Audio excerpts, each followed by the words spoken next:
ഓണവുമായി ബന്ധപ്പെട്ട് ഒരുപാട് കാര്യങ്ങൾ സർക്കാർ ഇപ്പോൾ തീരുമാനം എടുത്തിട്ടുണ്ട്. ഞാൻ ഇതുവരെ എടുത്ത തീരുമാനവും അനുവദിച്ച പണവും ഞാൻ നിങ്ങളോട് പറയാൻ ആഗ്രഹിക്കുകയാണ്. സർക്കാരിൻ്റെ ക്ഷേമ പെൻഷൻ, അതായത് 25-ാം തീയതി മുതൽ കൊടുത്താൽ മതി ഈ മാസം യഥാർത്ഥത്തിൽ. പക്ഷേ അത് 19-ാം തീയതി മുതൽ വിതരണം നടത്തിയാണ്. സാമൂഹ്യക്ഷേമ പെൻഷൻ നാളെ മുതൽ വിതരണം ചെയ്യുകയാണ്. അതിനായിട്ടുള്ള 1105 കോടി രൂപ അനുവദിച്ചു. ഓണം ആയതുകൊണ്ടാണ് അടുത്ത മാസത്തേക്ക് കിട്ടേണ്ട പെൻഷൻ 19-ാം തീയതി തൊട്ട് കൊടുത്തു തുടങ്ങുന്നത്. പെൻഷൻ ഒരു മാസവും മുടങ്ങാതെ കൊടുക്കണമെന്നുള്ള UDF സർക്കാരിൻ്റെ നയത്തിൻ്റെ ഭാഗം കൂടിയാണിത്. സാമൂഹ്യ സുരക്ഷാ പെൻഷൻ 59,472 ഗുണഭോക്താക്കൾക്കായിട്ട് സംസ്ഥാന വിഹിതമായി 951 കോടി 40 ലക്ഷം അനുവദിച്ചു.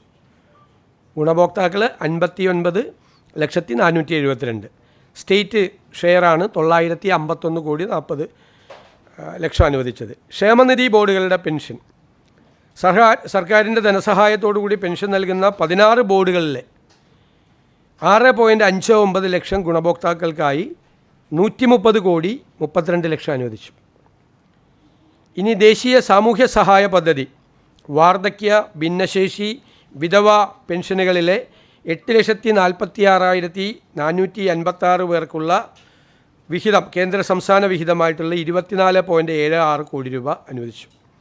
ഓഗസ്റ്റ് 19 മുതൽ വിതരണം ആരംഭിച്ച് അതിൻ്റെ നടപടിക്രമങ്ങൾ പൂർത്തിയാക്കും. സർക്കാർ ജീവനക്കാരുടെയും പെൻഷൻകാരുടെയും ആനുകൂല്യങ്ങളും ബോണസും പ്രഖ്യാപിച്ചു. 630 കോടി 5 ലക്ഷം രൂപയാണ്. അംഗൻവാടി പെൻഷൻകാരുടെ കുടിശ്ശിക നേരത്തെ ഒരു 10 കോടി രൂപ അനുവദിച്ചിട്ടുണ്ടായിരുന്നു. 24 കോടി രൂപ കൂടി അനുവദിച്ചു. ഈ ജൂലൈ 31 വരെയുള്ള മുഴുവൻ കുടിശ്ശികയും അവരുടെ മുഴുവൻ കുടിശ്ശികയും കൊടുത്തു തീർക്കുകയാണ്. ഇപ്പോൾ ആകെ കൊടുത്തിരിക്കുന്നത് 34 കോടി രൂപയാണ്. അംഗൻവാടി പെൻഷൻകാരുടെ പെൻഷൻ കുടിശ്ശിക ഉണ്ടായിരുന്നത് വലിയ ഡിമാൻഡായിരുന്നു. അതുപോലെ ജീവനക്കാർക്കും അധ്യാപകർക്കും 4,500 രൂപ ബോണസ്, 20,000 രൂപ ഓണം അഡ്വാൻസ്. ബോണസിന് അർഹതയില്ലാത്തവർക്ക് 3,000 രൂപ ഉത്സവ ബത്ത. പാർട്ട് ടൈം കണ്ടിജൻറ്റ് ജീവനക്കാർക്ക് 6,000 രൂപ അഡ്വാൻസ്. സർവീസ് പെൻഷൻകാർക്ക് 1,250 രൂപ ബോണസ്. ആശാ അംഗൻവാടി പ്രവർത്തകർക്ക് 1,450 രൂപ ഉത്സവ ബത്ത. പിന്നോക്ക വിഭാഗ സ്കോളർഷിപ്പിൻ്റെ കുടിശ്ശിക ആയിരുന്നു. മുൻ സർക്കാരിൻ്റെ കാലത്തെ കുടിശ്ശിക തീർക്കുന്നതിനായി 84 ദിവസത്തിനകം 310 കോടി രൂപ അനുവദിച്ചു. പിന്നോക്ക വിഭാഗക്കാരുടെ സ്കോളർഷിപ്പിൻ്റെ കുടിശ്ശിക ആയിരുന്നു. ആരോഗ്യ മേഖലയിൽ കാസ്പ്, ആരോഗ്യകിരണം പദ്ധതികളിലെ അടിയന്തര ബാധ്യതകൾ തീർക്കാൻ 200 കോടി രൂപ അനുവദിച്ചു. ഇതിനേക്കാൾ കൂടുതൽ ബാധ്യതയുണ്ട്, പക്ഷെ അടിയന്തരമായിട്ടുള്ള ബാധ്യതകൾ തീർക്കാൻ 200 കോടി രൂപ അനുവദിച്ചു. സപ്ലൈകോ വഴി നെല്ല് സംഭരിച്ചതിൻ്റെ 2026 ജൂലൈ 31 വരെയുള്ള PRS കുടിശ്ശിക തീർപ്പാക്കാൻ 150 കോടി രൂപ അനുവദിച്ചു. നെല്ല് സംഭരണ കുടിശ്ശിക ഓണത്തിന് മുമ്പ് നൽകി തീർക്കുക എന്നതായിരുന്നു ഗവൺമെൻറ്റിൻ്റെ ലക്ഷ്യം. ജൂലൈ 31 വരെയുള്ള PRS കുടിശ്ശിക അതിൻ്റെ കണക്കേ നമ്മുടെ കയ്യിലുള്ള അത് മുഴുവൻ നമ്മൾ കൊടുത്തു തീർത്തു. സപ്ലൈകോയ്ക്ക് 53 കോടി രൂപ സബ്സിഡി കാര്യങ്ങൾക്ക് ഓണവിപണി സജീവമാക്കുന്നതിനും 53 കോടി രൂപ മുൻകൂറായിട്ട് അനുവദിച്ചു. കൺസ്യൂമർ ഫെഡിന് ഓണം വിപണി ഇടപെടൽ സജീവമാക്കുന്നതിന് വേണ്ടി അവരാവശ്യപ്പെട്ട 25 കോടി രൂപ അനുവദിച്ചു. ഇനി തൊഴിലുറപ്പ് തൊഴിലാളികൾക്കുള്ള ഓണം ബത്ത, 100 തൊഴിൽ ദിനങ്ങൾ പൂർത്തിയാക്കിയ 3.68 ലക്ഷം കുടുംബങ്ങൾക്ക് 1,200 രൂപ വീതം നൽകാൻ 44.24 കോടി. അയ്യങ്കാളി നഗര തൊഴിലുറപ്പ് 100 ദിനങ്ങൾ പൂർത്തിയാക്കിയ 7,080 തൊഴിലാളികൾക്ക് 1,200 രൂപ നൽകാൻ 85 ലക്ഷം രൂപ. ഇങ്ങനെ 45 കോടി 9 ലക്ഷം രൂപ തൊഴിലുറപ്പ് തൊഴിലാളികൾക്ക് കൊടുത്തിട്ടുണ്ട്. സ്കൂൾ പാചക തൊഴിലാളികളുടെ വേതനം നമ്മൾ ഗവൺമെൻറ് വന്ന ഉടനെ 1,000 രൂപ വർദ്ധിപ്പിച്ചിട്ടുണ്ടായിരുന്നു.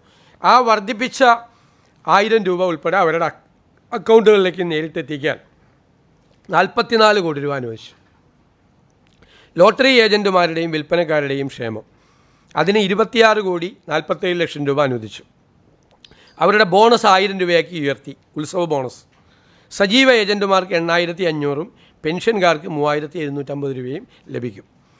എൻഡോസൾഫാൻ ദുരിതബാധിതരുടെ സ്നേഹസാന്ത്വനം പദ്ധതിയിൽ അവരുടെ ധനസഹായവും പുനരധിവാസവുമായി ബന്ധപ്പെട്ട് 5,208 നിലവിലുള്ള ഗുണഭോക്താക്കൾക്കും പുതിയതായി ഉൾപ്പെടുത്തിയ 1,000 പേർക്കും സാമ്പത്തിക സഹായം, കെയർ ഗിവേഴ്സിനുള്ള ബത്ത, കുട്ടികളുടെ വിദ്യാഭ്യാസം, 10 MCRCകളുടെ നവീകരണം എന്നിവയ്ക്കായി 14,40,40,00,000 രൂപ വകയിരുത്തി. പട്ടികവർഗ വിഭാഗക്കാർക്ക് ഓണക്കോടി, അതിന് വേണ്ടിയിട്ട് 60 വയസ്സിന് മുകളിലുള്ള 52,826 പട്ടികവർഗക്കാർക്ക് ഒരാൾക്ക് 1000 രൂപ നിരക്കിൽ ഓണക്കോടി വിതരണം നടത്തും. അതിന് 5.28 കോടി അവതരിപ്പിച്ചു. വയനാട് ഞാൻ നേരത്തെ പറഞ്ഞതാണ്, പുനരധിവാസവുമായി ബന്ധപ്പെട്ട് 2 ലക്ഷം രൂപ അനുവദിച്ചെന്ന് പറഞ്ഞ ഓരോരുത്തർക്കും. സ്പോർട്സ് കൗൺസിലിലെ കരാർ ജീവനക്കാരുടെ ശമ്പള കുടിശ്ശിക, അത് ഏപ്രിൽ, മെയ്, ജൂൺ മാസങ്ങളിലെ വേതനം നൽകുന്നതിനായി 1.5 കോടി രൂപ അനുവദിച്ചു. പൂട്ടിക്കിടക്കുന്ന തോട്ടങ്ങളിലെ തൊഴിലാളികൾക്ക് ഉത്സവ ഭത്തയും കിറ്റും 2000 രൂപ എക്സ്ഗ്രേഷ്യ ആശ്വാസവും 1000 രൂപ മൂല്യമുള്ള സപ്ലൈകൈ ഓണം ഗിഫ്റ്റ് കാർഡുകളുടെയും വിതരണം, അതിന് 21 ലക്ഷത്തോളം രൂപ വരും. ആശ്വാസകിരണം പദ്ധതിയുടെ ധനസഹായ വർധനവ്, പ്രതിമാസഹായം, കിടപ്പിലായ രോഗികളെയും ഭിന്നശേഷിക്കാരെയും പരിചരിക്കുന്നവർക്കുള്ള ധനസഹായം 600 രൂപയിൽ നിന്ന് 1000 രൂപയാക്കി ഉയർത്തി. പിന്നെ കൈത്തറി സ്കൂൾ യൂണിഫോം പദ്ധതി, സൗജന്യ സ്കൂൾ യൂണിഫോം പദ്ധതി പ്രവർത്തനങ്ങൾക്കായി ഫണ്ട് റിലീസ് ചെയ്തു. 18.32 കോടി എന്നിവ ഉൾപ്പെടെ മൊത്തം നെയ്ത്തുകൂലി ഉൾപ്പെടെയുള്ള 30 കോടി രൂപ അതിനായിട്ട് അനുവദിച്ചിട്ടുണ്ട്. ഇതാണ് ഇപ്പോൾ സർക്കാർ ഓണവുമായിട്ട് ബന്ധപ്പെട്ട് നടത്തിയിരിക്കുന്നത്. കനത്ത ധനപ്രതിസന്ധിയിലൂടെ കടന്നു പോകുമ്പോഴും ഈ പ്രധാനപ്പെട്ട കാര്യങ്ങൾ ചെയ്യാൻ സർക്കാർ ബാധ്യസ്ഥമാണ്. സർക്കാർ അത് ചെയ്തിട്ടുണ്ട്.